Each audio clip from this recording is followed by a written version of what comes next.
I had no counterplay. It became painful. It was knocking, and I was struggling to keep the door closed.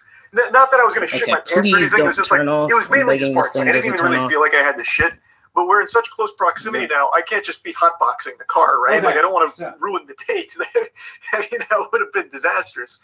So, like Doctor Strange, I saw a couple different multiverses here. I had a few options. One, I could just white knuckle it and try and just raw dog this hour ride back and just try and just, with all of my might, holding on for dear life, sealing my sphincter closed, clenching my cheeks, or two, make an emergency pit stop.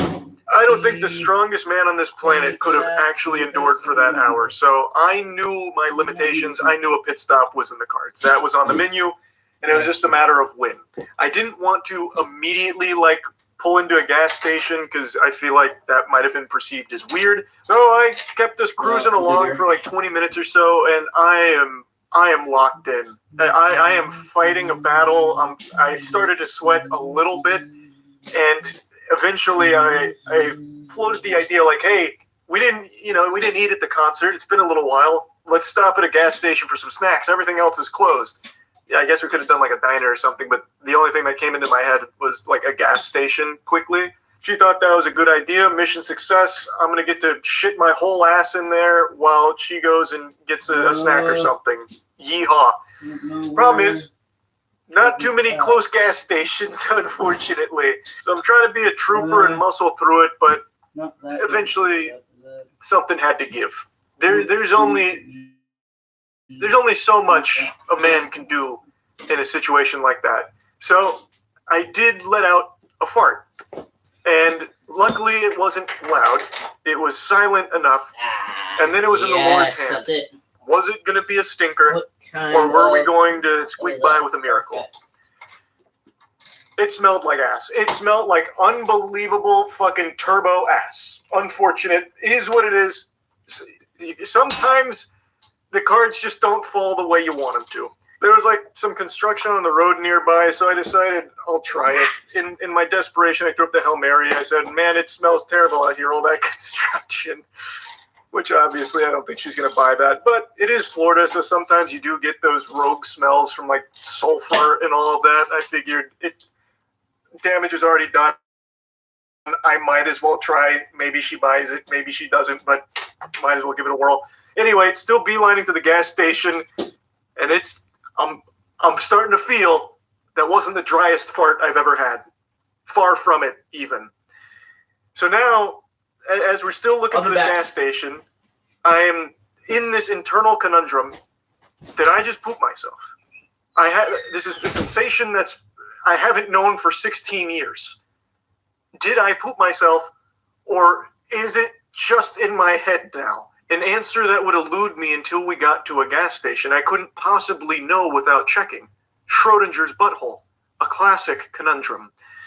The only indication would be a lingering smell, which not always the most accurate gauge. Time felt like it was moving slower. Like, you know how you get into a flow state sometimes and it feels like everything around you is moving at a slower pace? That's what was happening for me in this shit state. So I don't even remember how much further it was after I released that bit of gas, after I broke some wind. It wasn't that much further, like maybe a mile and a half, something like that, but it felt like it went on for tens of miles. But we finally got to the gas station. We go inside, and she goes to, get some snacks, and I tell her I'm going to use the restroom. And I get in there after, like, pseudo-waddling my way there to keep my ass cheeks as closed as they possibly could. Like, I looked like a Roblox character moving towards that bathroom, but I finally get in there, and someone's occupying the stall. There's one stall, two urinals. Two urinals are open, and there's a guy in the stall, and I'm so mad. I don't know him. It's not his fault. He couldn't have possibly have known, but I am furious. So I start knocking on the door pretty loud, and he says, yo, and then I just feel so much shame. I don't even respond to him. Instead, I just farted. I just felt so defeated. I just let it rip. Like, if this was a speed run, I would have reset right there. Like, I would have turned the game off and walked away. I was just so fucking mad. So if I didn't shit my pants in the car, with that fart, I definitely did.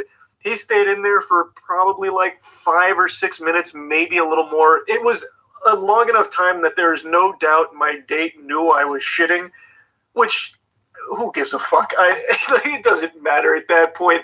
Dude finally gets out of the stall, and I go in there, and it's just such a disaster. There's poop on the porcelain throne itself, like not even in the bowl. There's poop on the outside of the toilet.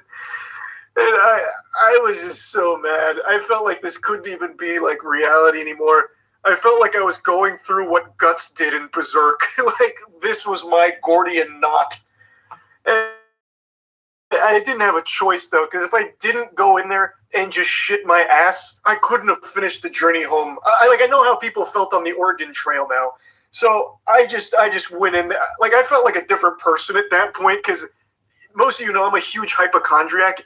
Like, I would have run the other way, but I didn't have a choice. I wasn't going to, like, go to the ladies' room because I feel like, you know, if there's, like, a real reason for it, like, I'll probably get in trouble. Like, a woman will hear me just blowing up the toilet, and they'll run away screaming, like, there's a dude in there shitting, and then, you know, I don't know. It felt like that was really risky, so I just went in there on poop toilet and just started letting it rip. And as I'm, like, face down, just really mad, shitting, that's when I see it. Yep, Hershey stain. At some point, there was a fart that was playing no games. Now, it wasn't like a huge shit streak or anything. We're not talking like Reddit mod status of like a full shit streak, but there was just a tiny little poop speck there. And I knew one of these mini prematurely released farts was packing a punch. And I was so fucking mad.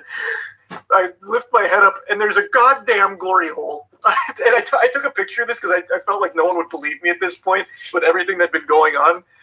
So I'll put a picture on the screen.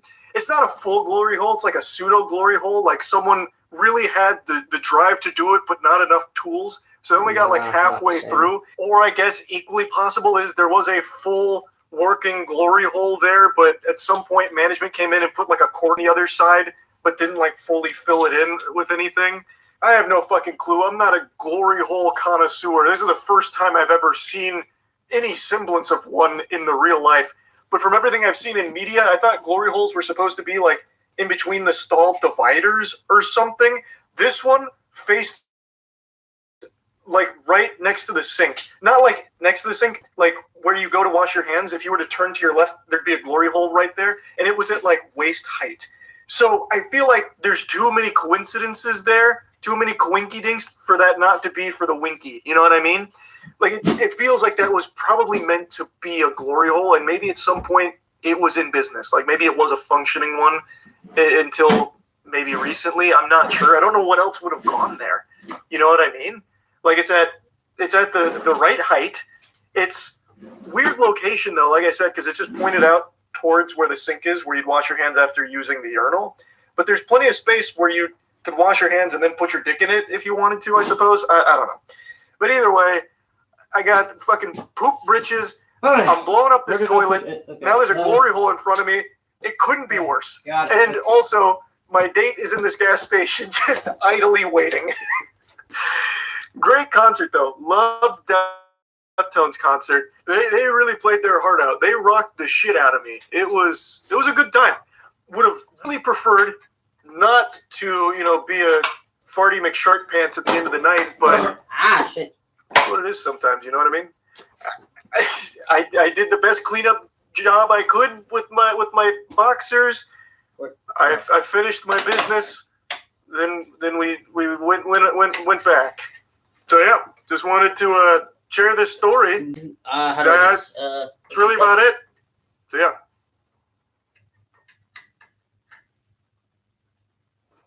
Yeah, I'm talking about Boogie again, the internet's favorite clown. Everyone is lining up to throw the baseball at the target to dunk this goober into the water tank, and I can't resist. It's actually unbelievable how he continues to find new, deplorable ways to sink deeper into degeneracy and dig himself even deeper holes. I am blown away by his ability to constantly embarrass himself I don't know what kind of kink this is, but it goes beyond humiliation at this point. So buckle your seatbelt. I'm going to deliver a high-speed Boogie breakdown here for what happened last night. So Boogie has maintained for a while that he has cancer. And a lot of his reasoning behind his most recent cryptocurrency scam was that he needed the money for his medical treatments with his cancer. And last night, that diagnosis was challenged with people directly confronting about the authenticity of his claims because there were some inconsistencies and some shady things with what Boogie was saying about it. I believe the catalyst behind this whole conversation was Destiny, who spearheaded the questions that he had about Boogie's diagnosis, and it led to directly talking with him about it, which then led to more and more people coming in to talk to Boogie about it. And for those that don't know, Boogie 2988 is a pathological liar. He cannot help himself. Just like a pile of dog shit can't help but smell like poop, Boogie can't help but lie. Even about the most trivial things ever. He used to tell fibs about games and what games he was playing. Wish I could figure out how to make it so this could go to buy games to review them, only to never review the games. I'm surprised he didn't start weighing in on the Elden Ring DLC being too hard, saying some shit like, "Oh, well, yes, the Elden Ring DLC was quite simple for me, really. I kind of first tried every single boss. My favorite boss was Rudonius of the Hidden Leaf Village, obviously." He just lies, and he can't help but continue to lie anytime he sees an opportunity for it, especially if it could potentially lead to some level of sympathy. Oh, yes, I've experienced racism. Me, Boogie 2988, as you know, I'm a full-blooded Atlantean, and I recall when Plato came to our hidden continent and sunk it himself because he didn't like the color of our skin. He is just a liar. Okay, I have an idea, but I want to consult my father before I do it, because I don't know if that'll with some of the things he was saying, people started to question whether or not he really did have cancer. So they confronted him directly on a podcast, and throughout the 3 or so hours that he was on the podcast he chose the worst possible dialogue options every single time. And it eventually culminated with him getting naked. So your shred of privacy is this, but not being naked on film, not talking about fucking lords. Yeah, I'll get naked right now. I'll get naked right now. Take it off. Let's do it. A pretty interesting strategy here to get nude. Just strip down to your birthday suit. Boogie's playing chess. The rest of us are playing checkers. Lying about having cancer takes a very special kind of scumbag. It's not unheard of on the internet. There's plenty of famous cases of people doing that. But to come in and question Boogie on it, you've got to have your ducks in a row. And Boogie, when defending himself, refused to show even a single shred of evidence to push back against the claims. And the claims had more evidence than Boogie did about his diagnosis. And it eventually reached the point where people were begging him to just show a fucking single molecule that would somehow lend any credence to Boogie's claims, and he just refused. There was I think it was an $80,000 bounty. Multiple YouTubers came in and offered thousands upon thousands of dollars to Boogie, up to $80,000, to just show a piece of his medical record to a trusted third party, so that way they could verify it that he really does have cancer like he claims he does, and he refused. Which is very weird considering Boogie just scammed his audience for $10,000 talking about how desperate he was for money because of his medical bills and everything. So he'll scam his audience for $10,000, but he won't just briefly show a little piece of his medical record here for 80 grand, 80,000 clams. That just doesn't add up, because he's talking about how it's the last bastion of privacy he has, which doesn't make any sense because Boogie has never given a fuck about privacy.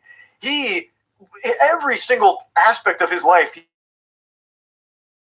he has pushed into the public eye that people have to just have their fucking retinas burned out against their will because Boogie is shoving every aspect of his personal life down their throat. Yet this is the one thing he wants privacy on, even though he himself was the first one to ever talk about it.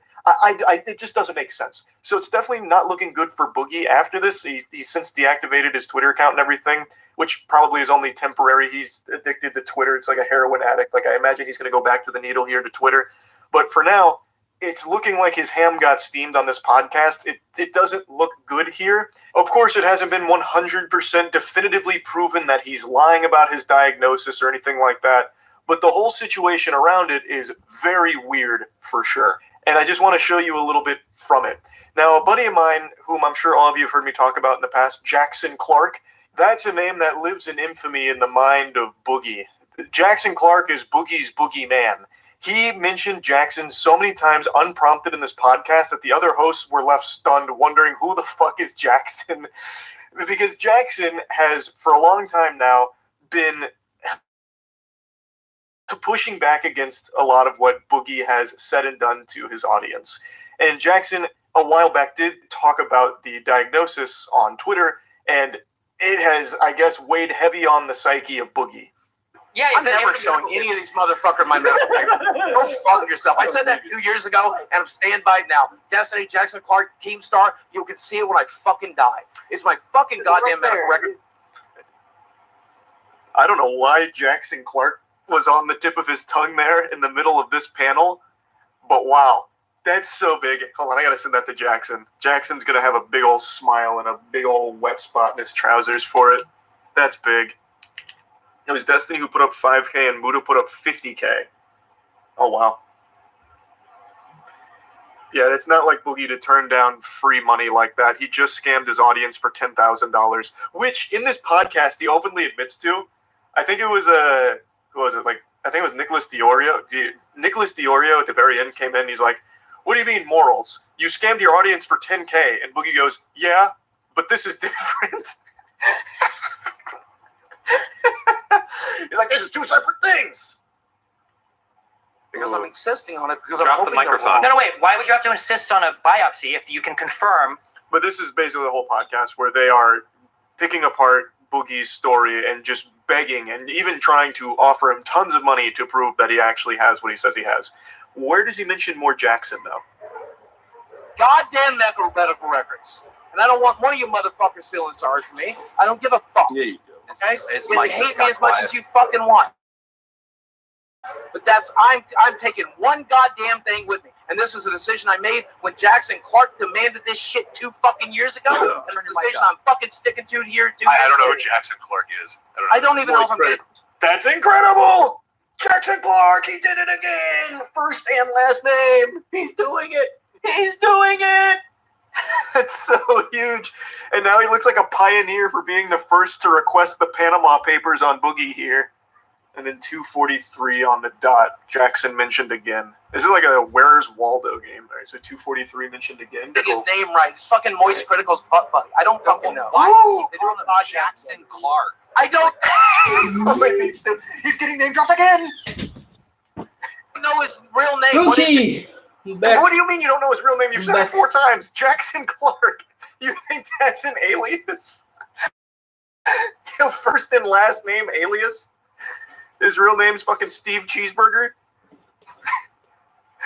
Why you pretend you don't know his real name? You tweet about him every now and then after blocking him so he can't fight back.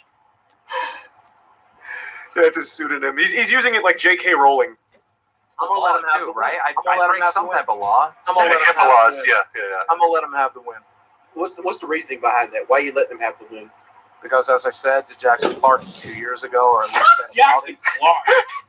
yeah, I am not sharing my medical records. I'm not sharing this on the internet. This is for me. I'm good. How much money did Jackson Clark get you to fucking say his name? I know, right? On the stream. I don't know. Great advertising, yeah. I mean, it's good. It's good for Penguin Zero. Penguin Zero. Jackson Clark. Penguin Zero. Jackson Clark. Check it out. Buy Fattycoin. There. That's, honestly, put that on the back of the DVD box. That is so fucking flames. Hold on, I'm telling Jackson timestamps. Get Jackson on stream. He's sleeping right now. It's Australia. He's not up yet. He actually hates you too. He does. He absolutely does.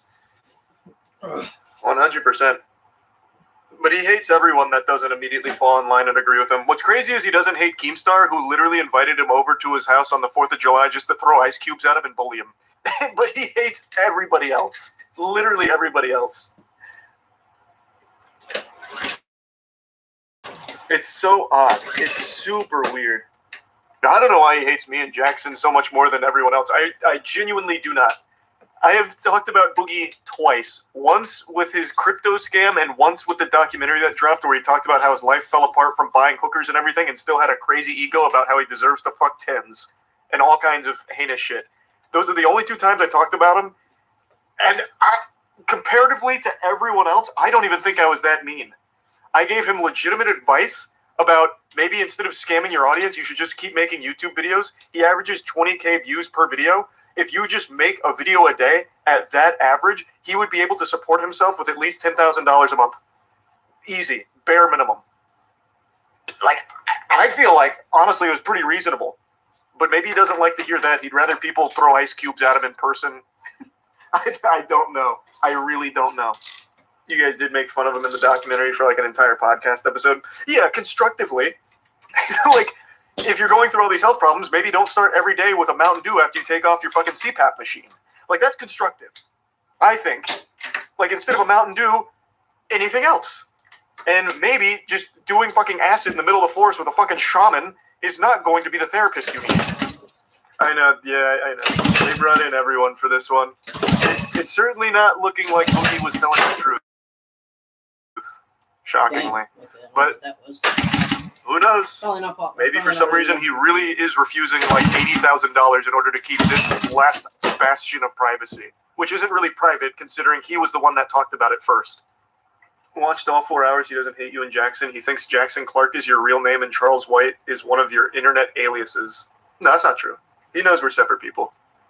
Now you're just making shit up, but I love that. I love that idea.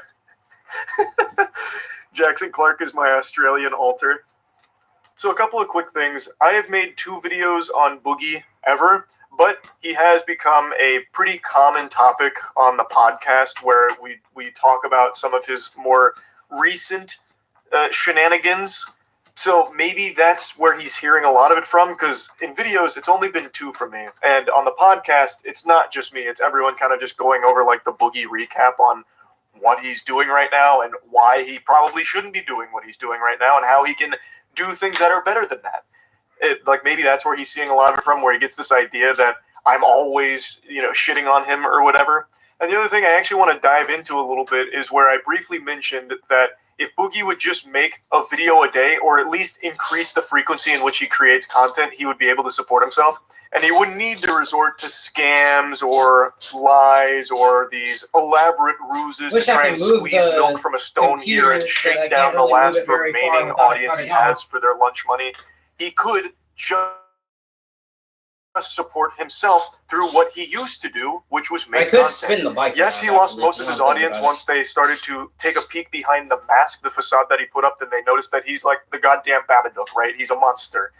But his channel was so big that even losing the majority of his audience still leaves him with a very sizable audience left. That's bigger than like 99% of other channels on the platform already. And averaging between 20 to 30,000 views per video is sustainable. I have another channel, and I've talked about it a couple of times, called Skill Check. And this is for all of the nerdy shit that I love to do. It's pretty niche. So Dungeons and Dragons and trading card games. Right now, mainly Magic the Gathering Commander, but we're branching into more Yu-Gi-Oh! And One Piece TCG content. I have a huge passion for this shit. And the average views on the videos for that channel is right around 30 to 40,000-ish. Sometimes they pop off like the Commander game with Wubby or the Shot Caller Commander game, but the average is between like 30 to 40,000 across the whole channel. And I'm going to just give you a peek behind the old analytics here. This is what the channel generates. Of 2.1 million views per month, it makes over $7,000 per month. Now let's compare that to Boogie's channel. Boogie, even when not creating content, his channel basically just gathers fucking cobwebs because he doesn't want to put any work in and make stuff. Even with that in mind, his channel still makes almost 1 million views per month. Now imagine if he would just post more frequently. He could easily fucking support himself through AdSense. He could. No matter what lie he tries to feed you about how that's not possible, no one wants to watch him, his average says otherwise. He just doesn't want to do it. He's looking for the easier paydays, like taking $10,000 to pump a fucking crypto scam. If it is true that Boogie is lying about all of this, that'll just be yet another unbelievably low thing that Boogie has done throughout his career. And he has made a career out of doing some of the lowest shit the platform's ever seen. So again, it hasn't been 100% confirmed that he's lied about this. So maybe he is telling the truth. Maybe he's got stick it to the monneosis. Like, it's just all a very odd set of circumstances with the way all of this is unfolding here. And I just had to talk about it a little bit because, man, I mean, Jackson Clark, he got mentioned so many times here, and this is just such a fucking weird story. Actually, that's really about it. So, yeah, as I was rendering the video here, some new lore just dropped a little update to this case. Keemstar made a tweet kind of talking about some things behind the scenes. Now, he's like the Boogie Whisperer. Boogie tells him everything, I guess. So, I think probably best to wait for Boogie to confirm all of this, but I'll at least put this here for the sake of covering everything that's come out here. According to Keem's tweet, Boogie went on steroids that could cause cancer in the blood, and then 2 years ago, after he lost his money in crypto, went to the doctor and said he had high red blood cells, indicating he may have it. Before he got any confirmation, he made a YouTube video announcing it, and then for 2 years has been telling people he has it to use it for sympathy, and he never actually got confirmation, but now apparently he's scheduled to go see whether or not he has it. So that's the most recent update there, and it doesn't come directly from Boogie, so I guess we might have to wait to see what he says about it, even though Boogie himself isn't really a reliable narrator since he lies about everything ever. But again, there is no 100% confirmation on whether or not he's lying about this or anything, but it is certainly very peculiar. Very, very weird. That's about it. So yeah.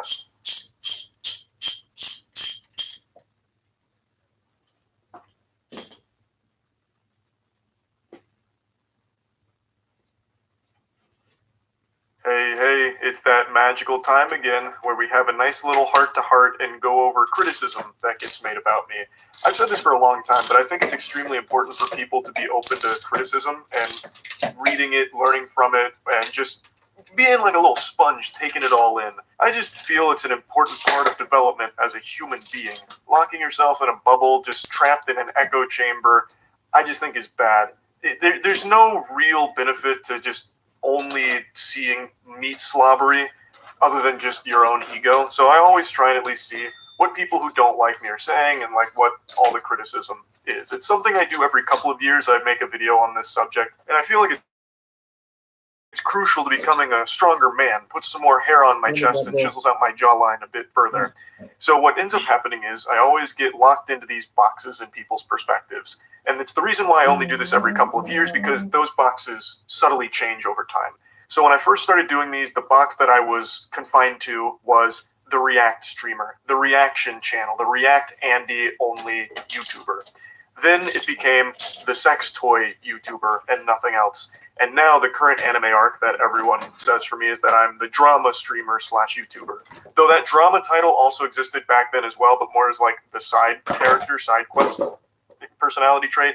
Now it's become like the defining one in a lot of people's eyes, which I personally find to be a peculiar turn of events because drama used to be far more prevalent in my content and on my streams a few years ago than it is now. I used to be the instigator, the fucking catalyst in a lot of drama back then.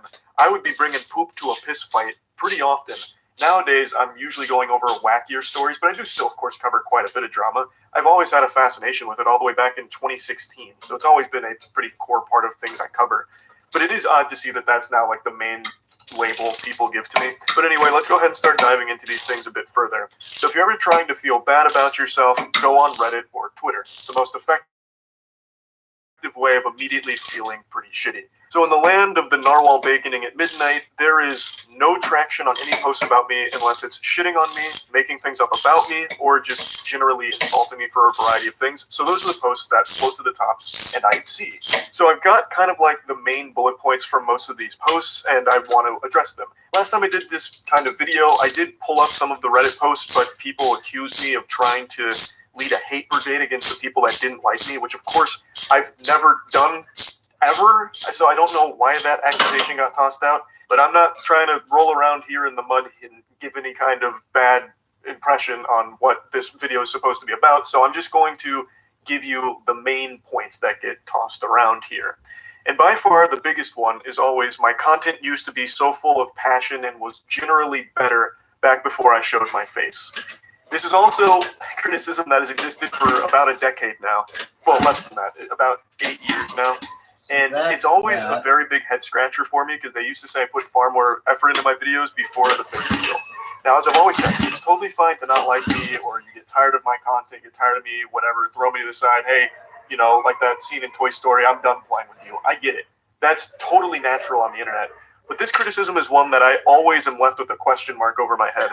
Because as I've stated multiple times, the content I used to make, the gameplay commentary videos, I shit these puppies out in less than 10 minutes. I was like Jimmy John's with a freaky fast delivery of content that I really didn't enjoy making all that much. Like, it was great escapism for me, but it became something that was more of like a mental strain sometimes, because as I've stated, I was going through a lot during this period. So the example right there, Halo Reach forklift, it's 5 minutes long. That's how long that whole video took me to make. Now, again, to reiterate this point, it's totally fine if you prefer that style of content from me back then, but it's objectively wrong to say that I was happier making that content or that I put more effort into that content than I currently do. Because nowadays, I put significantly more effort into the content I make. Even something as simple as making fun of some alpha male douchebag tutorial looks maxing video or something is much more time that I put into that than any gameplay commentary video I ever made. Again, all of those gameplay commentary videos, the runtime is actually how long I spent on them. So they are factually less effort than anything I've done recently. But again, I didn't enjoy that process either. I've stated multiple times that when I was making these gameplay commentary videos, I had this like mental checklist of things I needed to go through for these videos. So I would just spit out this stuff that I had already kind of knew I was going to say beforehand. So I would always spam the word nipples as much as possible because people liked when I said nipples. I would talk about cum as much as I possibly could fit into the video.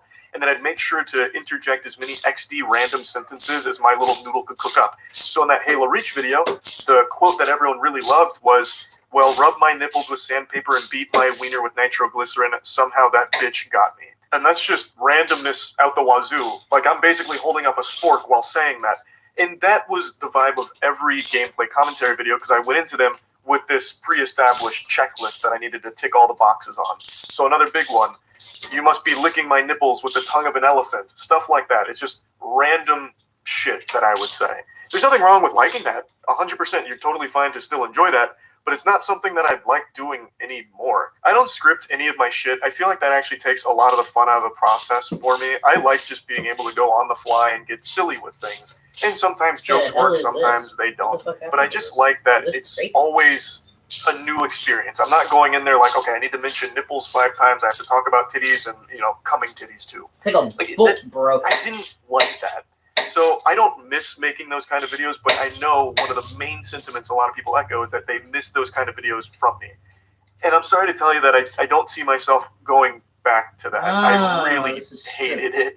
Like, I really grew to not enjoy that process. And it's actually why, if you've been around for a while, you'll know, after my lung collapse for the third time, I took like a 2 or 3 month break from YouTube. I heavily contemplated not coming back because it was such a strain to me to like have to force myself to say these things while playing these games because it's what people expected me to say. But I eventually did push through, and then my content changed, and I got happier, and I liked a different direction I was going. Like, I've been happier making content now than I ever have in the past. Yet, a main criticism is people think that I'm more miserable now than I was back then, which, I don't know how to convince you. I can't take you inside and give you a little magic school bus tour of my brains and all the smiles inside of it when I'm making things. Now, the next major thing that people are often criticizing me for is abandoning React content, which is crazy because when I last made this video, people were attacking me for making React content, and now people are really nostalgic for it. The biggest post right now criticizing me is about how dog shit my streams are because I don't do React content anymore, and all the 100 or so comments are agreeing with them that, yeah, my only talent was reacting to videos. It was the only thing I was good at. Now that that's gone, they had to unsub this and that. And I don't really understand why you're still in the subreddit if you've unsubbed and hate me. I don't really get the point of that. But I'm not your dad. You can spend your time however you want. But basically saying that now that the React content's gone, the streams suck. And then in other posts in the past, there was a lot of comments on posts like these saying that, yeah, now all he does is pump out low-effort slop, which I think is an ironic thing to say on posts missing my React content, because even when I was doing React content, I was very open about how low-effort that was. There is nothing more low effort than React content, period.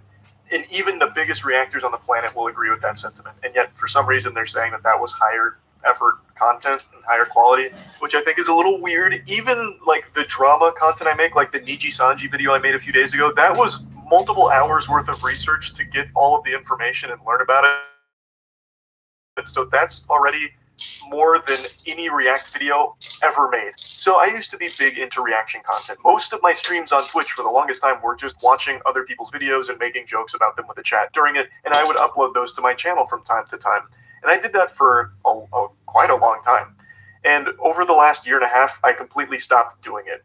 I really had my whole perspective changed on it with all of the discussion around this topic, and I just didn't feel right doing it anymore. I didn't like the idea of taking other people's, like other YouTubers' content and just watching it in full on my channel, and then even re-uploading it or uploading those highlights to my channel. It just rubbed me the wrong way, because I saw that there was a lot of YouTubers making very valid points against that practice, that it is basically stealing from them. And there's plenty of like outliers you can point to where a YouTuber or streamer is reacting to someone else's content and it actually helps that content creator grow. There's plenty of cases of that happening, but it's not the norm. Let me give you an example of something. I watched a masterpiece of a speedrun documentary on stream once about the history of the Hobbit speedrun. And I made 2 videos on this React. I broke it up into 2 parts because it was a really long video that I thought was just amazing. So I highlighted it into 2 parts. And the 2 videos I made from this React that were just highlighting the most hype moments got more views than the original work itself. And the creator that actually put in all the hard work, all the blood, sweat, and tears to craft this magnum opus, which is almost 3 hours long, almost as long as one of the fucking Lord of the Rings movies itself, didn't see much benefit. If you look at the social blade here, you'll find that when I uploaded these 2 reacts, which I was praising the shit out of this work and highly encouraging people to go show support to the creator, he only got 2.7K subs from that. And if you look at his monthly gained views, you'll see that the 2 big spikes came before I reacted to the video, and then many months after, when it found its way organically into the YouTube algorithm. My reacts had no noticeable effect on it, and may have even had a detrimental effect because it was clearly growing before I reacted to it. And that just does not seem fair to me. Now, in this case, the creator of the video, Karma, was in the chat while I was watching it and seemed to really appreciate it and was having fun watching my reaction to it and everything. So, like, it's not like I went behind their back and, tried to steal the views away from them or anything. But even with permission, it's not like Karma saw a whole lot of upside to my react to it, other than, of course, just spreading word about this game that they love and the speedrun they love. But aside from that, their channel didn't really see a whole lot of benefit from it. And even still, it's just not really a fair transaction either. 90 to 95% of smaller content creators that have their work reacted to probably won't see any kind of benefit at all for it. Yes, their work got shared to more people, Yahoo, but that isn't always going to translate to success for them, or those eyes aren't going to go to them for the original most of the time because they were fans of the person that was reacting to it, and now they just got the entire video fed to them. So there's just plenty of arguments against it where you're just taking other people's hard work and you yourself are gaining from it, and the person who actually made that doesn't see as much of a return. So I stopped doing React content because I never want to have a negative effect on the YouTube ecosystem, period. So I'm not going to be going back to doing that. The only thing I react to now are trailers and news broadcasts, or occasionally if there's like some kind of big story that has a video associated with it, I'll watch pieces of it. But now when I'm talking about a video on stream, like for example, something about Chicken's video following the kick predator and exposing all of that, I watched it beforehand. So I was knowledgeable on the topic, knowledgeable about the video, and I talked about the video on stream as opposed to just watching it on stream. And I just feel like that's better for discussion as well, because then you already have all of the information and you can have a deeper discussion on everything to begin with. So even though people found that to be great content, it's not content that I was proud of, and it's not content that I'm missing doing by any means. But people are saying that the streams have really had a downward decline in quality because of the absence of reacting. And it sucks to hear that. Like, that doesn't feel good because I still really enjoy streaming. I don't do it as much now, but when I do it, I have a great time with it. And I really don't think the format of my streams have changed at all. I even went back to like the golden age of Moist Critical streams where I was a React Andy, really fucking popping off. And it's still exactly the same format where I'm shooting the shit with chat most of the time. But instead of like watching another YouTuber's video on stream for a couple hours, I go through a variety of different stories that the chat is teaching me about, reading about them, learning about them in real time, or discussing a YouTuber's video that I've already watched in detail and encouraging people to watch the original. Like, it's still the same thing. The only thing that's different is I'm not watching that video and just taking the person's work and putting it on my stuff. So I don't think it's changed that much. Another thing that I saw on a Reddit post today is that someone said I'm just always on my phone while streaming. And that's a criticism that I'm just going to slap down because you are just making some shit up. My streams during 2020 through 2022, when I was still grinding my RuneScape, actually it was like 2019 through 2022, when I was still grinding my old school RuneScape account, fishing for max level, I was actively on my phone in every single stream grinding multiple skills. Let me just show you a clip of what a normal stream would look like. The Lex government laboratory that we have to take it to where they'll analyze it and tell us if it's real or fake.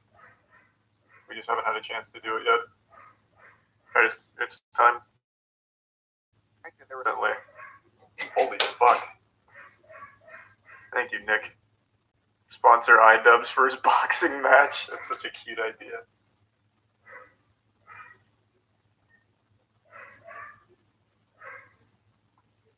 Riveting stuff. I would do this for pretty much every stream during these grind sessions, where I was more preoccupied with maxing my RuneScape account, so I had my head buried in my phone, deeper than an ostrich buries its head in the sand during mating season, and I would just sit there fucking grinding, and then I'd throw on a YouTube video, I'd still just be like grinding on my phone, I'd miss some things from the video sometimes, so I'd have to rewind it. My head was in my phone so much more during that period than it ever has been since, and I don't know where this criticism came from, because I am barely on my phone now. The only time I go on my phone is if there's an occasional text message that I forgot to respond to, or if someone messaged me about something important. I'm barely on my phone, so I don't know where that critique is coming from. That one is just wrong. I'm going to tell you you're wrong for that one. And I feel like I need to keep reiterating this here because maybe I'm starting to sound like combative or something, and that is just not what I'm aiming to do. Wait, hold on, no I don't. It's totally fine to not be enjoying my recent content or recent streams or something. Tastes my change. fuel jar right here. It's like, my hands at some point, you know, you stop enjoying certain things. Like, it's totally natural and totally understandable. I'm not upset about it. Like, sometimes reading the things hurts, but I get it at the end of the day. And there's nothing wrong with criticism, which is why I go out of my way to read the criticism and talk about it. And I'm just giving it my perspective here on all of this. So, for example, another thing that comes up is people are tired of me doing so much like coverage of things during streams or hanging out with chat as opposed to gaming as much. Now, I do think I haven't done as much gaming as I used to, because I used to do more like long-term shitty gaming, like where I'd play a shitty game for longer than I currently do. Nowadays, when I do a bad game night, I'll usually just play half of a game, or sometimes not even half of a game, whereas back then, I used to just fucking full steam ahead finish those games that I wasn't interested in, force myself to. And I just felt like that didn't make for good content. So a game I didn't like that I was forcing myself to finish, I thought would probably be a big turnoff for a lot of viewers, like they weren't enjoying it. So I stopped doing that over the last year, where there's a game that I either lost interest in or just didn't feel like I don't know how much is going to be I coming out of wouldn't this. force myself. Though the consequence of that became even games that I liked playing, such as Armored Core 6, I never finished on stream. I started playing games more off-stream last year and even into this year than I ever did in the past. I talked about this years ago, but I completely stopped playing games on my own because I just elected to do them on stream with others. I went back to playing games on my own, like Alan Wake 2, and people didn't like that. So I started Alan Wake 2 on stream, the stream crashed, and then something's definitely wrong with COVID, this so I watched Alan Wake 2 on my own, and then when I got better from COVID, I played it on my own. I didn't stream it. Same with Spider-Man 2, played it on my own. So I do admit there was a lot of games I didn't play on. For the ones who get it done, the most important part is the one you need now, and the best partner is the one who can deliver. That's why millions of maintenance and repair pros trust Grainger, because we have professional-grade supplies for every industry, even hard-to-find products, and we have same-day pickup and next-day delivery on most orders. But most importantly, we have an unwavering commitment to help keep you up and running. Call, click Grainger.com, or just stop by. Grainger, for the ones who get it done. Play on stream to completion that I would have liked to. And I do understand that people probably want more of like completing games. So I've been doing that in 2024. I completed Suicide Squad on stream. If that doesn't showcase my perseverance and resilience, I don't know what does. I have been doing a lot more gaming in 2024 than in 2023, and I'm finishing the games again. Because I know people like to experience it with others as well, so I'm going to work on doing more of that again. But that's a totally fair criticism that I haven't been gaming as much on stream, that is. So I've been making sure to get back into the swing of doing most of my gaming while being live on stream. What? So you can expect more of that. And definitely more bad game nights, because those are always super fun. There's just been like a flood of games coming out, and a lot of them have been bad recently, so I've been getting pseudo-bad game nights I need to find a jar. But anyway, I think that is something that I need to actively work on and have been. So now let's go into another criticism I see a lot of. When I'm streaming, I'm always reading the chat, so I'm always talking with people in chat, unless I'm playing a game, then I'm usually focused on the game and not interacting as much. But for the most part, I'm shooting the shit, so I'm seeing a lot of things. Are you done? And it's Twitch chat, YouTube chat, so you're going to see some profoundly stupid statements. And oftentimes, I joke about those things. It's never really coming from a place of malice, unless, of course, the statement I see and call out is like a blatantly awful one or racist or something really terrible. Then I will get mean, because that deserves to be slapped down. That is some bad shit, and I will call that out from time to time. But when it's just something like weird or a bit odd, I'll joke back with the person, and I feel like a lot of times people are thinking that I'm being nasty to them, when that's not really what I'm trying to do. And maybe that's on me, maybe it's my fault for not making it clear enough. But when someone says something like, hey asshole, when are you going to play Helldivers 2? You promised you'd play it. And I'm literally playing it in the stream that they post that message in. I'll usually say something back like, when are you going to open your eyes or something. Like, I'll joke to them about it, but I'm not trying to be like nasty about it or anything. I'm just saying something silly back. Like, it's not trying to make an argument with the person out of it. And I feel like that might just get misconstrued somewhere along the way with viewers watching. So that's something I probably need to be more mindful of, I guess, because I'm never trying to make it like aggressive as a response. Or especially when we get into our heated alien debates, where we start fucking talking about warp drives, and I start getting real animated about warp drives and fucking the WoW signal. I'm never trying to be mean to people talking about it. I am just getting passionate and silly with them. And I guess that's just getting lost in translation somewhere along the way. So it's something that maybe I need to finally get to have some action over here. Seem to think that I'm being mean to viewers, or I'm just a really grumpy old man. Another thing I see pop up a lot is how lazy I've become, where I post stream highlights now more often than I used to, which again I think is factually wrong, because if you remember the old React Charlie era, almost every video I'd post every day was a React video from stream the previous night. Like, I'd be posting 2 or 3 sometimes in a day that were all just stream highlight React moments. Now, I do still post stream highlights, of course, especially when it comes to, like, gaming-related stuff. And sometimes I'll use some stream highlights in content. Like, for example, the situation with the cop and the falling acorn yesterday.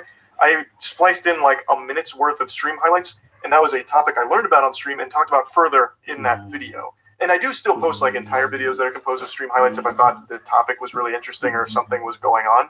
But I do significantly less of that now than I used to, and it's really not even close. I feel like most people don't remember how much my content was just stream reposts a couple years ago. I really feel like I do more variety of content now than ever before, and I've certainly put in significantly more effort to my content than ever before. It's just that big stuff, the really passionate, really expensive, and really like hands-on, a lot of work content is not the content that gets the most views. Like the MWL, our Moist Wrestling League. That takes months worth of planning, it's very expensive, and the views on that is significantly less than pretty much anything else I make. Which isn't the biggest deal to us because it's fun. I love doing it, so I have no plans on stopping it anytime soon, but a lot of people aren't seeing it, thus they're not getting exposed to this wide variety of content I produce. And even outside of that, like the Dungeons & Dragons show, Skill Check show, that is another massive time investment. It's a lot of work, and it's a lot of fun. There's a lot of passion behind that. It even has its own YouTube channel now. Music videos, again, another thing that I'm super passionate about, have been for a long time, but again, the views on that, much lower than anything else, so most people aren't seeing it. Even just like simple one-off videos, like learning to dance, like where we brought out a dance instructor and we spent a few hours trying to master shuffling, which is something I've wanted to do for a long time. Not super popular. So a lot of these things, this wide variety of content that I produce, isn't the ones that are popping off. So people aren't seeing it, thus they keep thinking that I'm only doing either stream highlights or drama because that's all they're being exposed to, or that's all they're choosing to click on. Which isn't, again, it's not the biggest deal in the world, but yes, it does make me a little upset that people are saying that I'm only this one type of content creator, when really, I'm really proud about the wide variety of things that I make, because I love doing that.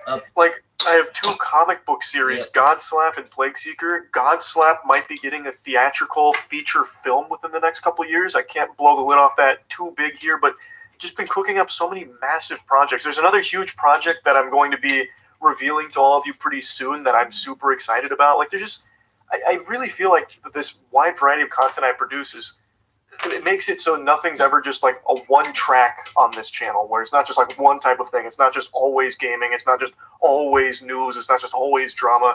Like, you never really know what to expect. And I think that makes it really fun. I love doing that. Just constantly keeping things fresh, like tier lists, really weird one-off things where we're trying olive oil ice cream, which is a downright scam. Just all kinds of different shit. So it does hurt when people say, like, Charlie's only a drama content creator, or a couple years ago, all Charlie does is play with sex toys for videos or whatever. It doesn't feel good. Like, I'm not going to pretend. Like, yeah, I wish more people knew about the large variety of things I do, so I wouldn't just get like a label slapped on me for something like that. But I get it. Like, I can't be mad about it or anything. Like, I do understand. So it's not like an incorrect criticism or something. Again, this whole video is just talking about these things from my perspective on all of it, and just listening to all the feedback and taking it in, thinking about it. I think it's very important for anybody, really. So yeah, I think this is all of the main criticisms that I've seen. I don't think there's anything I missed. But yeah, anyway, that's about it. So yeah.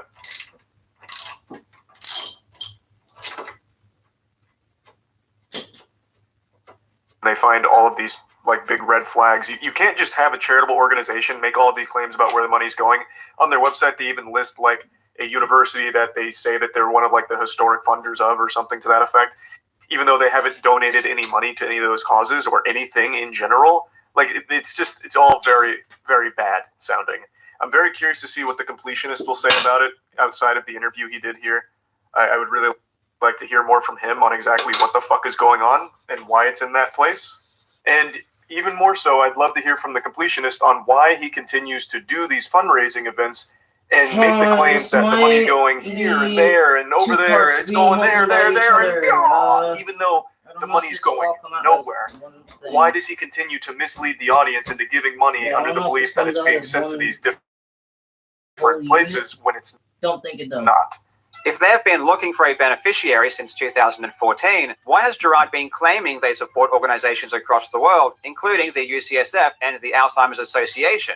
We're raising money for dementia research in honor of my late mom, trying to help folks who've been impacted by dementia, working with organizations like USF, FTT Association of America, Alzheimer's Association of America, and so many more. Why is he claiming the money is actually given to people who know how to use it? And all that money goes to dementia research. We don't touch any of it. We just work with the people who do need the money, and we help them do their thing. In this case, the negligence isn't hurting anyone. When I read things like that, like, I just have to sit there and process it for a second. It takes a while to register just how you could actually believe that, like, legitimately, or if you're just kidding. They've collected over $600,000 in donations from their community. Normal people, like you, like everyone in chat, donating under the idea, the belief, because they're being told that that money is being used to help against the battle, help in the battle against dementia. And it's not. It's just sitting in a bank account right now. So everyone who has donated money lost money, and it didn't go to the cause they thought it would. That they thought it would. That was the whole reason they donated the money, to go towards that cause, which it hasn't. It's been sitting there for 9 years. You see the British airline pilot that did cocaine off of a stripper before flight. That was probably the fastest flight in recorded aviation history. Those passengers got to their destination lickety-split. Just a very peculiar situation here, Jordan. Again, if you want, I just went over like the very basic. If you want to get into the weeds of it and really understand the situation, watch Mudahar's video or Carl's video covering this. They both go in depth, obviously, on all of it and talk about everything and exactly the implications and what's going on. And then I'm assuming the completionist will probably make some kind of public statement very soon because it is such a huge deal. And I'm very curious what exactly he's going to talk about. Because he was interviewed here again. He did say his piece. It wasn't a very good piece, but I am curious where it goes from here.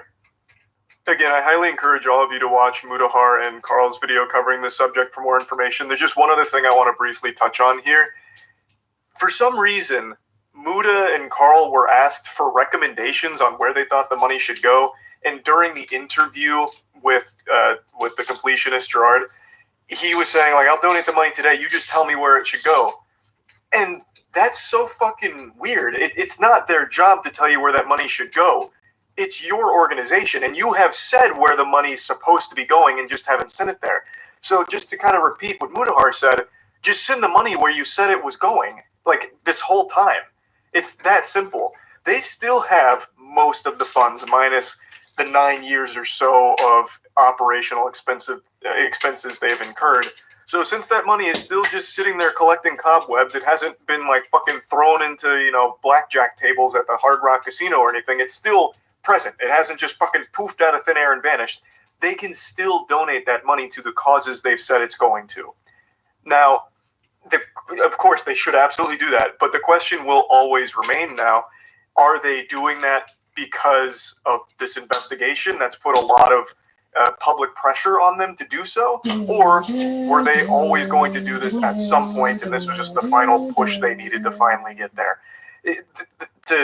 I'm not doing a good job of explaining the conundrum, but basically there's always going to be this doubt in the back of everyone's mind about their intentions regardless of what happens going forward.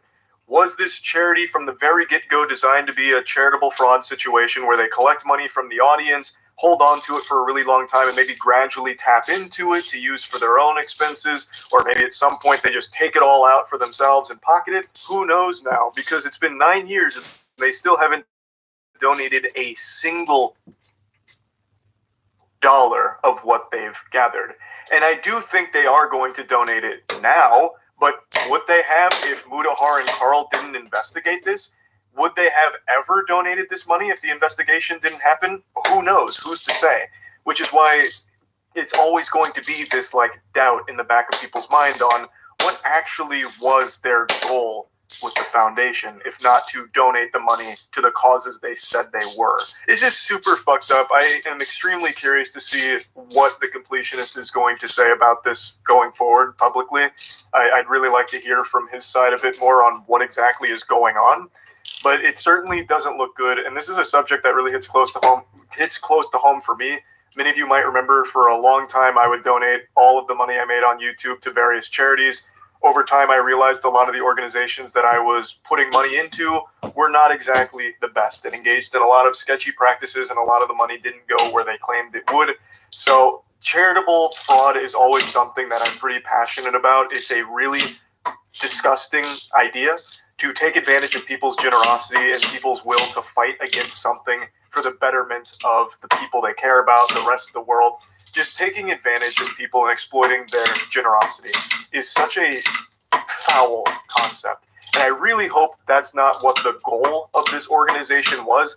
I'm hoping this actually is just a case of them being not exactly prepared to run an organization with money of this caliber and just didn't know what to do with it or how best it could be used. I don't really know. There's not a whole lot of ways of looking at it positively, but yeah, I just had to go over this situation a bit because it's a pretty upsetting one. That's really it. So yeah.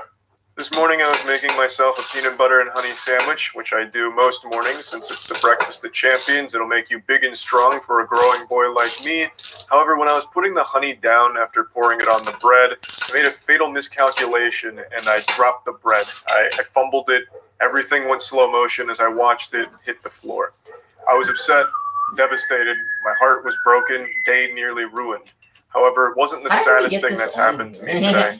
The saddest thing that's happened today is me watching this video about a woman who's cheated on her husband so many times that she's convinced him it's actually a good thing and healthy, and now they're swingers. Let me make it clear that I'm not the relationship police here. If they're happy, all power to them, but it doesn't make it any less goofy with the video they put out there about it. So let's go ahead and go over it. This is Christina. She fell in love with Mark. I don't know why the narrator hates Mark so much. They just like reluctantly introduce him. They just let out like a big sigh, a huge pause. Christina fell in love with Mark, I guess. I don't know what happened here. They were so enthusiastic to introduce Christina, but when they got to Mark, it was like a balloon deflating there. It was like a fucking funeral service.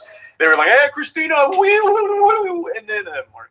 Despite being in love with Mark, Christina also found she had eyes for other men. I kept cheating so much, and I just couldn't stop. When I did find out, it was very devastating. I was heartbroken, to say the least, about it. I started thinking, oh, maybe I'm not good enough for her. I just kept cheating, and I couldn't stop. There was just a cock demon inside of me. I'd be walking down the street, and I'd trip and fall onto more penis. It was an uncontrollable urge. It was like a car with a brick on the gas. If that car was barreling towards more wieners. And then Mark's like, yeah, I got cheated on. It didn't feel great. You know, it wasn't like an S-tier experience. I was heartbroken. Didn't feel amazing. Rather than let the cheating break the pair up, they decided to explore new experiences as a couple. I just said, let's try this swinging thing. This is where it gets pretty manipulative in my eyes. So she's been cheating on him a lot. And now she's finally dumping the cold water on him, taking the training wheels off and saying, look, why don't we just try this whole swinging thing out so that way I can feel less guilty about cheating on you since now you can do it too. And it feels like Mark convinced himself it's a good idea because he can stay with her in this whole swinging thing. But it wasn't like a mutual decision between the two of them. She kind of like led him to it because she was going to keep cheating regardless. So Mark just goes along with it, it feels like. I'm not a fucking relationship expert. I'm not a couples counselor. Yeah, so we've been together for 17 years, and we've been married for 15 years. Yeah, we are soulmates. We finish each other's sentences from like day one. Yeah, so I've struggled with monogamy my whole life. Ever since I was a little girl and had boyfriends in grade school, I would have multiple boyfriends at the same time. And then I cheated on him with like 4 guys. I was always open and honest about it. And just monogamy is not natural for me. Well, that's just dandy. Thank God. At least she's honest about it, because if she was cheating and lying, that'd be a disgusting combination. That'd be awful. You know, you can't even be really mad at her at this point. Like, hey, Mark, I cheated on you again today with another dude. It's like, hey, at least you told me. So now I don't feel as bad. Thank you for that, Christina. You're such an angel. I also love the way that she presents this like it's something that's beyond her control, just like this almost illness that she's battling, this compulsion to cheat. Whereas other people are struggling with like drugs or alcohol or something. She just struggles with constantly cheating on Mark. When I found out, it was very devastating for me because at that time, I could have been monogamous with her the rest of my life because I loved her like that. It was hard for him to accept that, like, that I was only in love with him and only wanted to be with him forever, but yet wanting other men. It took a little while for me to like really comprehend that. It was tough at first, but can y'all see now that? I get it. I'm totally on board and I love it now. I don't know what's so hard to understand. It's such a simple concept. She loves you. You're her soulmate, but she's also fucking other dudes. Like, hey, what? Don't be selfish. You can't share? Huh? What's wrong with you, pussy? You insecure? You're not gonna let other dudes fuck your wife? Okay, big guy. Again, this is another giant red flag to me about manipulation because it feels like he knows it's wrong. Like, it's hard to wrap your head around it, Mark, because it's fucking wrong. But she is convincing him that she loves him so much, but just can't help but find other men too. Now, I want to make it clear, I understand there's a lot of relationships where they also have other partners outside of like the two of them. They're not monogamous. And that's fine if the couples like mutually arrived at that. In this case, from everything I've seen in the video, it seems like Christina pushed Mark to be okay with it, as opposed to something that they both were on the same page about. I also love the way at the end he says, I get it now, I'm totally on board, I love it now. It sounds like he's being held hostage. That was like an actual like fucking prisoner of war there. Christina, it seems like she must have had like a gun on her lap pointing at him like, hey, fucking say the line, please. This is a YouTube video. We need to look good here. Say it. Say you love it. For me, it was just, I just desired to be with other men. And then I would feel super guilty about it. And I've done that with every relationship. If I try to be monogamous, I am not the happiest person in the world. I'm kind of like bitchy. So. It looks like a wasp, but it also looks like a bee. I know. Like it's black. He sees such a difference now that I'm not monogamous. Like, he sees, like, I'm just so much happier. Yeah, you wish you would have done this years ago, right? Jesus Christ, it's like a commercial for a Snickers bar. You're not you when you're not cheating on your husband. Oh, honey, you're acting so crazy today. Honey, why are you being such a bitch? You know what? I'm going to call up my friend to come fuck you to calm you down a little bit. Or better yet, why not just go to the local hockey team and let them spit roast you in the locker room? And that way you can come home a little bit more mellow, okay? You're acting nuts, and I'm going to need you to go have some sex with some other dudes so that way we can have a more healthy relationship. Not really sure how to it's deal so, with it. like, weird, the way he just goes along with it. She's like, oh, I bet you wish you'd done this years ago, right? Yeah. Oh, it's so much better now. Even though, like, his face kind of says the whole story, it doesn't seem like he's really happy about it, honestly. But again, I'm not the expert here. Maybe he does love it. I couldn't tell you. But either way, it doesn't seem like he was the one that arrived to this decision naturally. It was something that was kind of forced upon him if he wanted to stay with Christina, whom he seems to really love. Our family and friends, they basically all found out that we were swingers through TikTok. Never once has one of our friends of 26 years said, I saw that you guys were swingers and I accept you for it. They all want to follow my TikTok, but yet you've been my best friend for 26 years. You've ghosted me. Well, who gives a fuck? It's not your friend's responsibility to sign off on your relationship decisions. You shouldn't be looking or demanding them give you a green light or a thumbs up, a pat on the ass, like, hey, good game. When's my turn with your wife, Mark? Like, they don't have that responsibility to you. Sure, they can give advice or input or whatever, but to be mad at them for not signing off on it is super weird. And to be, like, angry at them for not, like, going out of their way to be like, oh, we totally accept this. They don't care that much, I imagine. If my best friend came up to me and was like, Charlie, I'm a swinger and a cuck. In fact, I'm just a cuck. I'm not a swinger. I don't get any action on the side. I just let my wife fuck other dudes. I'd be like, all right, bro. I mean, that's fine. So when are we playing Elden Ring? I also do appreciate that apparently the news broke to all their friends and family through TikTok. That sounds about right. TikTok is such a wild and wacky space. It's ridiculous how, like, nervous I get about going TikTok live. 27,000 of my followers are on right now, which is pretty good for 10:30 a.m. Hello, TikTok live. How are my people doing? Mark, answer if he gets jealous or not. At the time that I got jealous, she actually had a side piece, and mine was kind of like ghosting me and acting a little crazy, and so I just cut it off with her. So I had no side piece, but she did, and it kind of made me a little bit jealous. Why even jump in there and interject? No, actually, Mark, you stupid fucking idiot. You goddamn Neanderthal. I had 2 side pieces. It's like, why even throw that in there? So they go on TikTok Live, which is another fucking weird space. TikTok Lives are a lawless wasteland.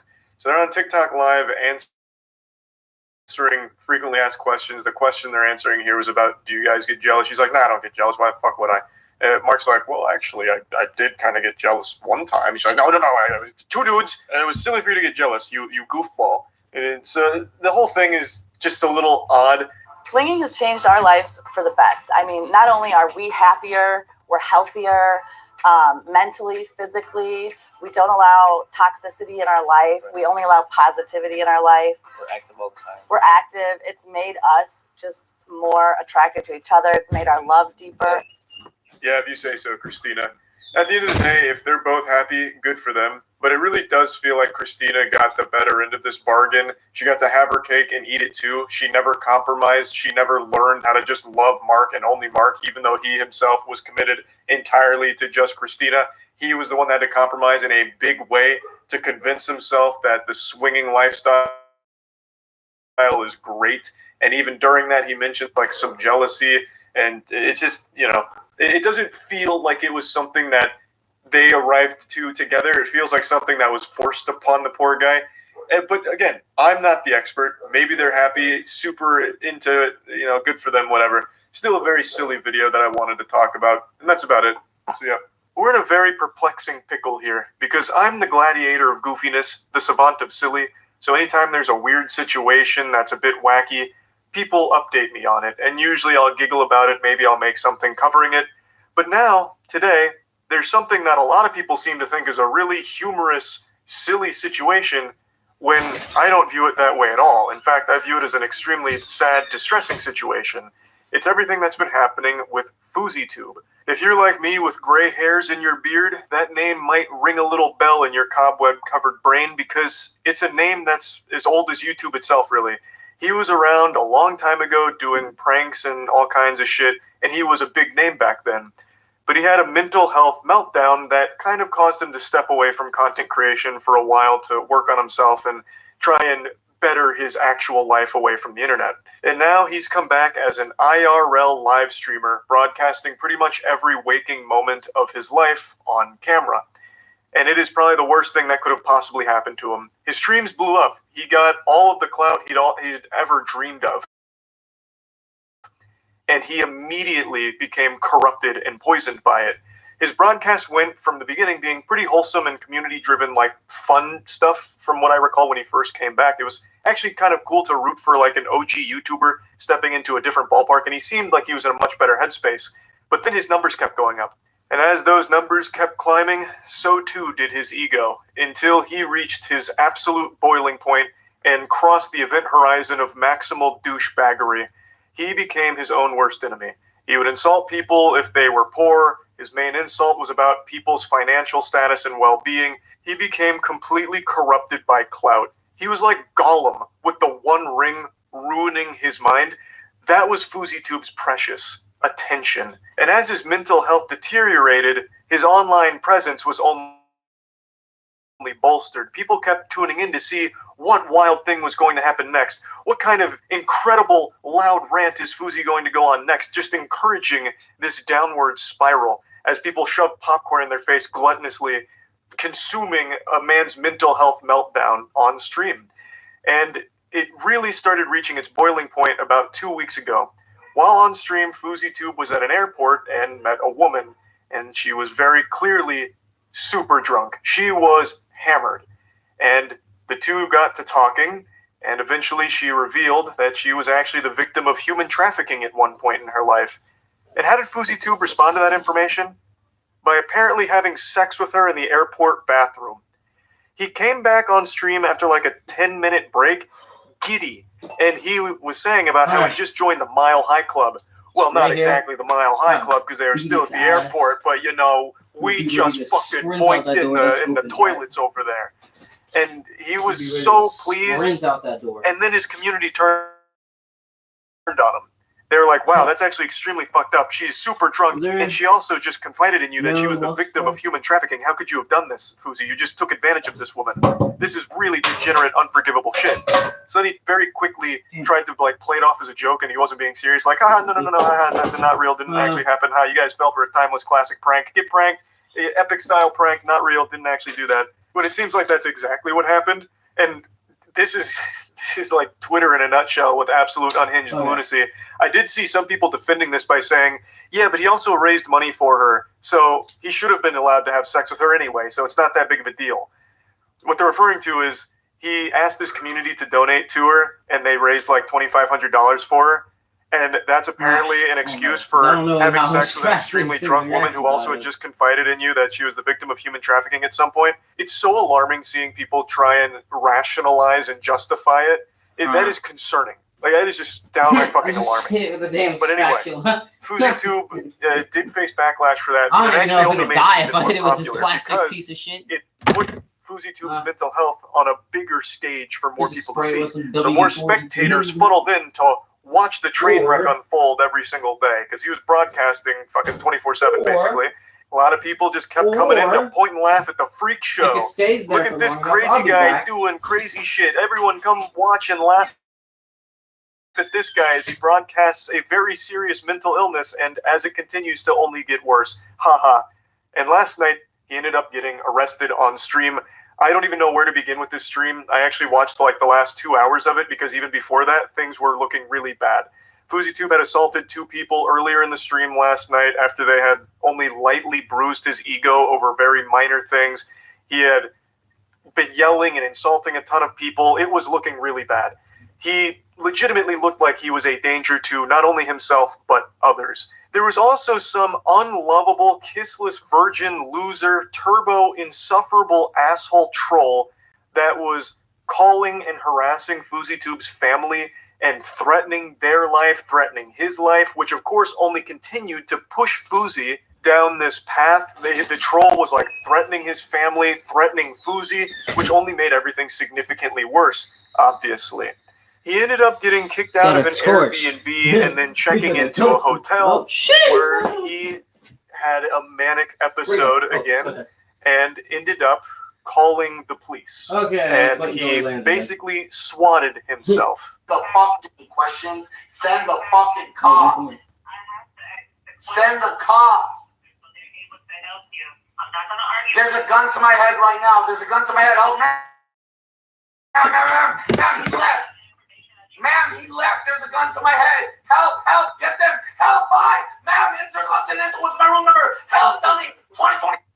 He spent like the last 45 minutes of the stream in a panicked, manic state where he was very afraid of that troll who was making threats against his family and himself. And he ended up calling the police, hoping that they could go arrest him and take him away to try and, fix this whole situation. And it was only made worse because the troll kept pushing him. Like earlier in the stream, Fousey had apparently like fallen in love with this girl and she had like broke up with him, and the troll took credit for it, claiming that he had actually planted that girl there so Fousey would fall in love with her and then she'd break his heart. So he mentions that multiple times in the last 45 minutes because he truly believed that that girl he met was a fucking plant from this troll who's controlling every aspect of his life now. Even the girl he had fallen in love with was actually on the troll's payroll working for him in order to hurt Fousey. So it was this just very, very sad thing to watch unfold. And the police respond, obviously. He called them and said that, his life was in danger. There was a fucking gun to his head. So the police do actually show up. And he's a stalker. Okay, and who is this guy? I don't fucking know. How do you want us to look for him if you don't know where he's I have his address. I said grab my security 20 minutes ago.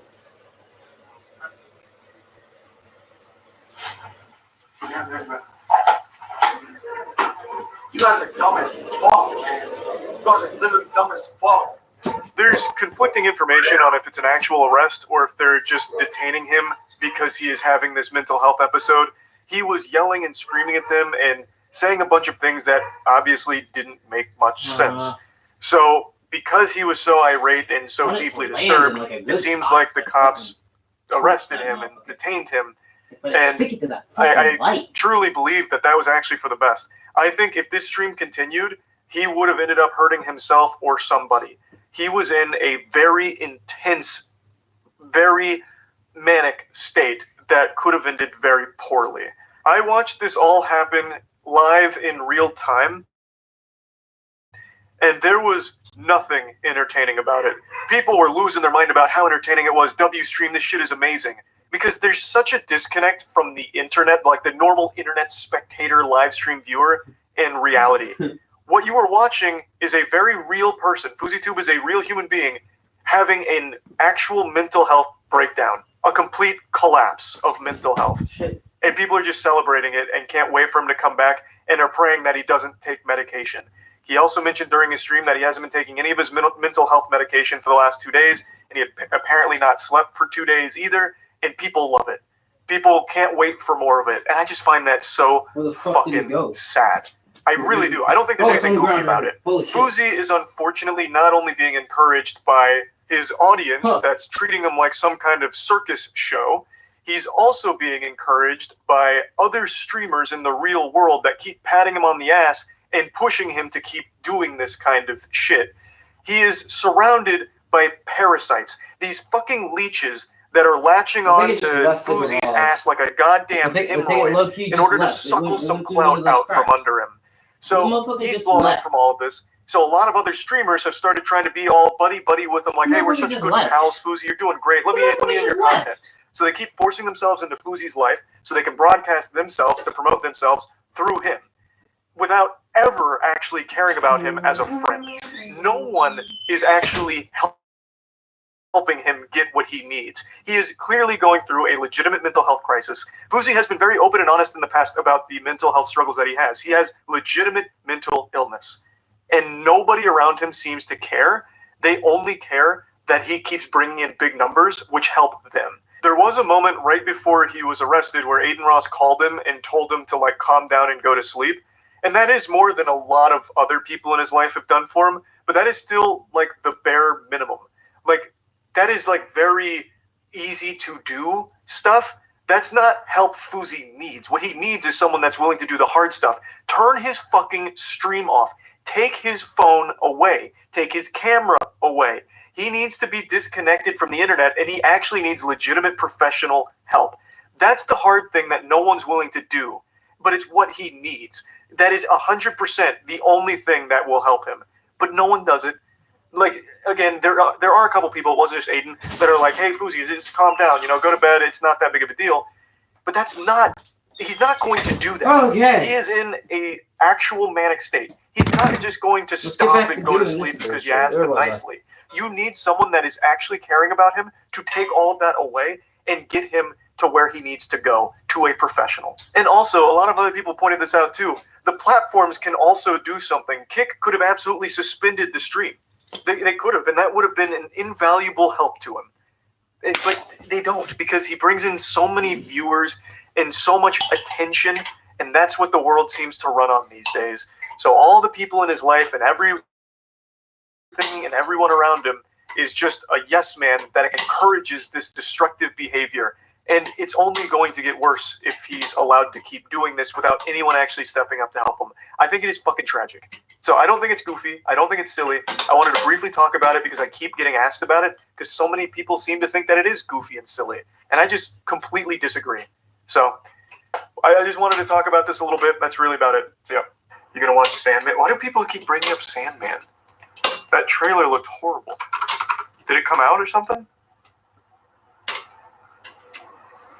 Jealous women. Jealous women, what's that? I have no idea. Men going their own way is what MG Tao stands for.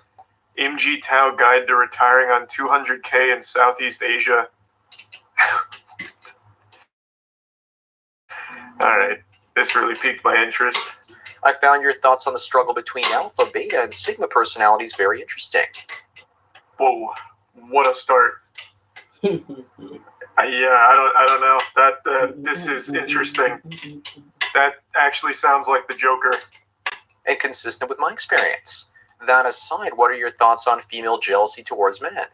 This kind of content is popping. Like men motivational shit and like alpha, beta, sigma, the astrology for men stuff. Like this shit is blowing up. Yes, many women are jealous of the successful independent man. What makes him even more attractive to them in a sick and twisted way is that they're happy for him and jealous of him at the same time. Oh boy. They want to be with him, but they also want to destroy him simultaneously because they're jealous of him. Oh God, they're after us. Single, she will see your peace of mind and get jealous that your attention is being given to something other than a woman. Women are also the most logical and rational when they are with a man. You're whole on your own, and she wants to make you unwhole, and in the process, she makes herself whole by getting you in her hole. Many women I've known what have is also happening? Taking great satisfaction. I would wager against the women he's known can be counted on one hand. Why is he talking like he's some kind of professor giving a lecture in front of a high school class? I think there's also another part of them that knows they'll never be able to do, experience, or even achieve as much as we do if we're single and not tied to women. A woman could never achieve what I do, talking about women on YouTube, acting like I'm the authority and the expert. A woman couldn't do that. They don't have the brain capabilities that Sandman does. They're just not to his intellectual level.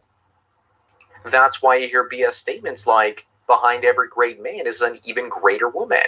If we achieve greatness, then we can't even take credit for it, because it's the guy's mother that raised him into the man he is today, or his wife or girlfriend supporting him that made him great to begin with.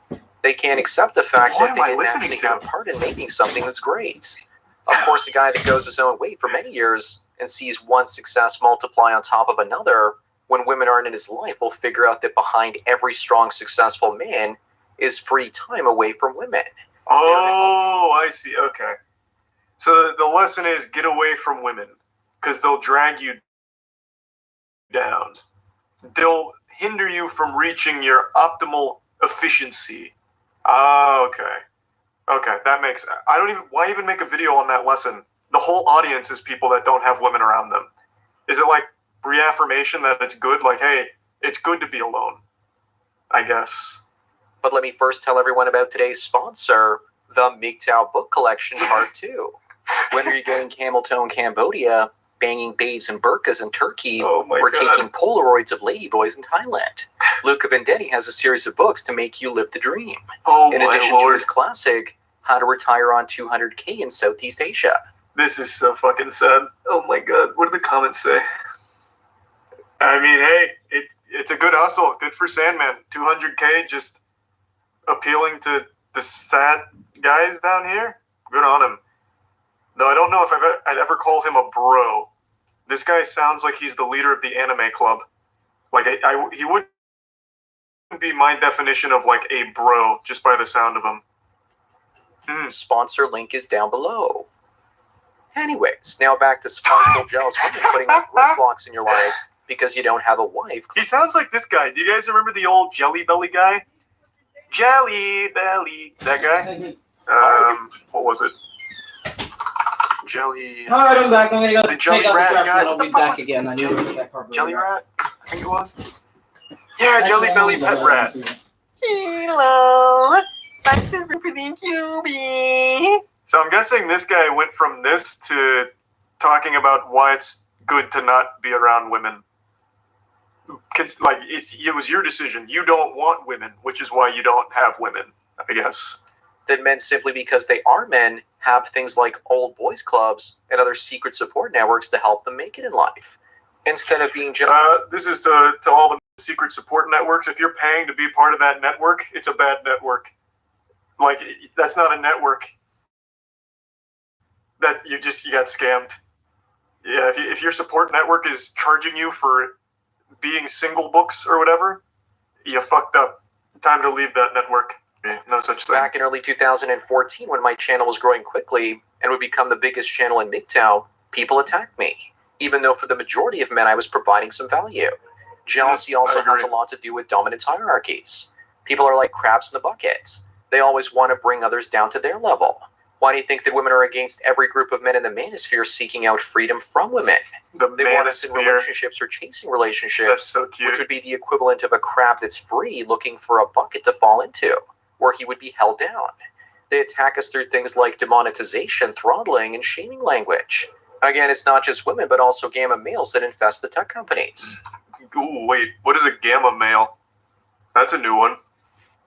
I haven't kept up with the astrological signs and the men going their own way community for a little bit. What's the gamma male? What do they do?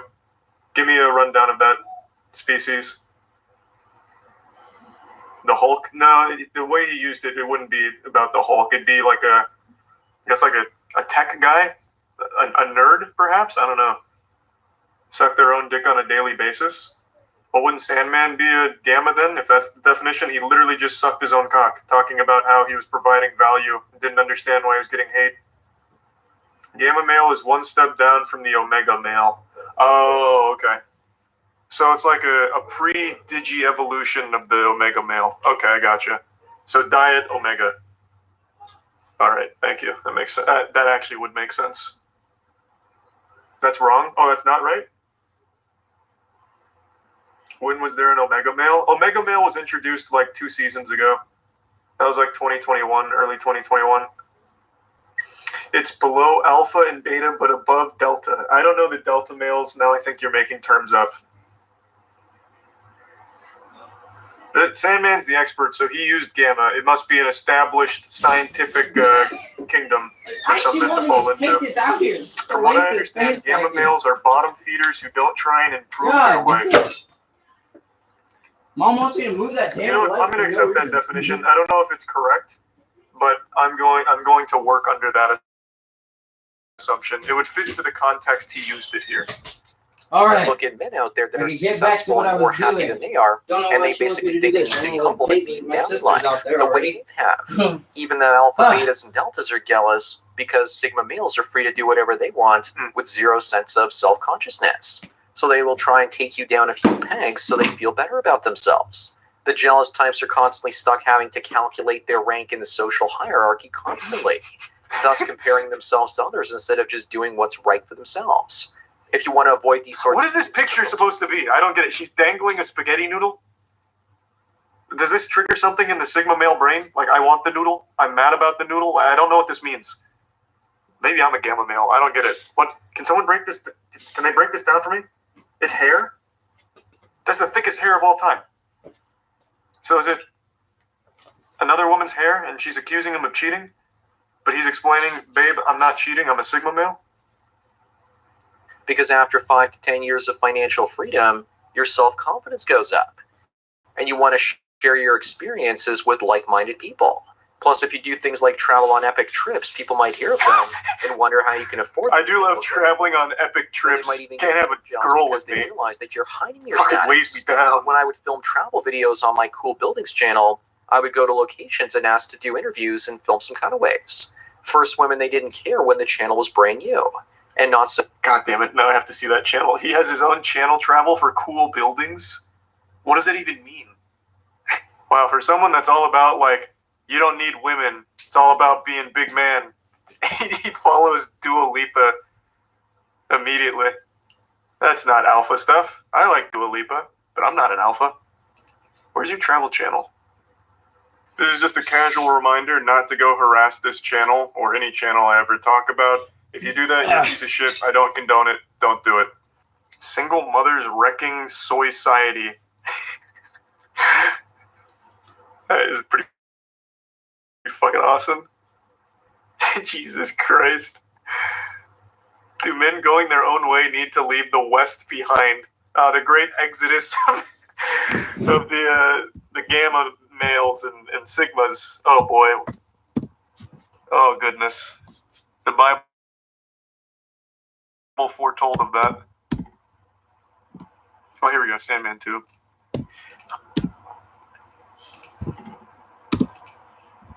Well, that didn't work.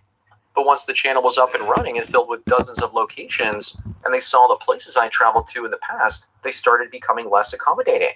Unless it was one of the ones that were doing it because they were either desperate for their location needing publicity, or they were just attention whores. Many of the younger women I asked at such locations, they were seemingly jealous of the places I visited because they were usually working second or third rate tourist attractions and were probably not thrilled that I was free to travel about and they weren't. What is that thought process? They were jealous of my epic travels. So when they saw how much I traveled, they started treating me like shit because they were jealous of my epic travels. Good Lord. I want to see that channel. How epic are these travels? Does he go to the moon? Like, how cool could it possibly be? I'm just going to go ahead and squash this theory right now, Sandman. I can't find your channel after desperately searching for it because you didn't even link it properly. I don't think the women or anyone else around you is that jealous. I don't think they've seen it.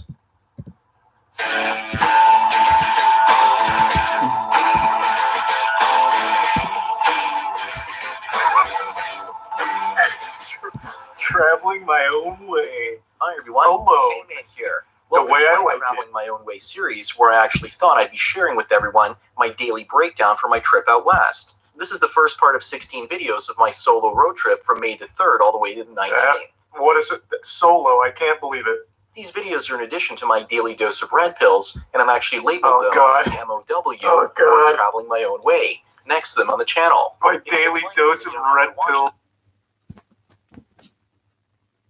I'm basically doing this as an experiment to see... I see why they'd be jealous now. That was fucking nuts. So they basically put up passive-aggressive roadblocks. Jealous women will try and sabotage your business, and once you've dealt with enough of them, you start to learn how to act. And you've dealt with too many, I'd say. And work around them. Women just can't stop. I'm jealous that I haven't had a real technical job in my entire life, and have basically made my own way. They don't see the triumph and victory snatched away by some snatch on YouTube demonetizing my channel. Right. I've shown women my travel videos, and they look at me and think I'm poor. And then they ask me, how can I afford to travel? Because I don't have a full-time job. Let me pump the brakes a little bit. You show women your travel videos. In order to access our throttle body, because look we're at my going to phone. perform a This is my synchronization. traveling my only series. That Look, is I went to not the Las same Vegas thing. here. Nobody does this. Nobody does this. This is my way. This was a solo trip. Look at this. I stayed at the this resort with a pool. Okay. Oh, jealous. Okay. Yep. Walking away. She's jealous. Of course. Yep. You can't handle a man without a. Oh boy. Oh goodness. Not again. Cam, the reason they're envious or jealous and suffering is because it all comes back down to hierarchy. Oh, most boy. people want to be on top of it and afford all the best experiences and physical goods for themselves. This is the worst part about it. I have no doubt in my mind this guy could have been in a relationship. But he got so lost in this sauce, he made it his entire identity, and now does nothing but repulse women. Like, he just talked about how he shows them his travel videos. Like, it's just one of those things, man. They don't realize they're their own worst enemy. Why are we Hearing these things keeps you locked in this endless cycle and spending money on the how to retire 100K in Southeast Asia and going their own way guide. Fucking rough.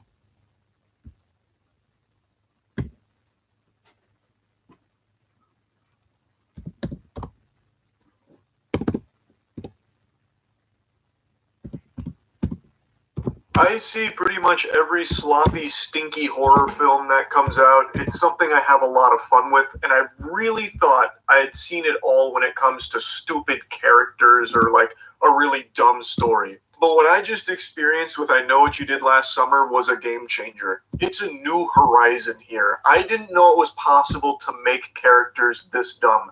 They somehow accidentally made every character on screen Patrick Starr. It's unfathomable how everything that exists in this film is insulting. Damn, it's a $12 part. Everything on this fucking minibike is cheap as fuck. Moron did a fusion dance with idiot. It's a wacky blend of lunacy here. So this is the third I Know What You Did Last Summer film, and it does take place in that universe. It's not like a soft reboot or anything. It is the third movie, and it does even have the legacy characters from the other films. It has Jennifer Love Hewitt in it. It has Freddie Prinze Jr. in it, and they do play their iconic characters. And my God, what they chose to do with them here, I would be firing my agent for even getting me in this movie. I would be pissed. They must have been paid for clams out the wazoo to say yes. You have a fuel-related issue. Everything about this film is really removing the carburetor bowl but and no fuel it is comes out. fun at times. Probably stuck. If you still don't see fuel, remove the hose line. There is fuel. This is your carburetor's clogged.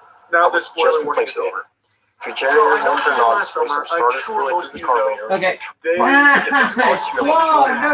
And then they're getting punished for the thing they did. After removing the carburetor bowl and no fuel comes out, the needle's probably stuck. If you still don't see fuel, remove the hose line. They are in their car. Carburetor's They clogged. think they hit I and kill was just someone. replacing it. It ends with If them your generator won't turn on, spray some starter basically fluid through the carburetor and try it.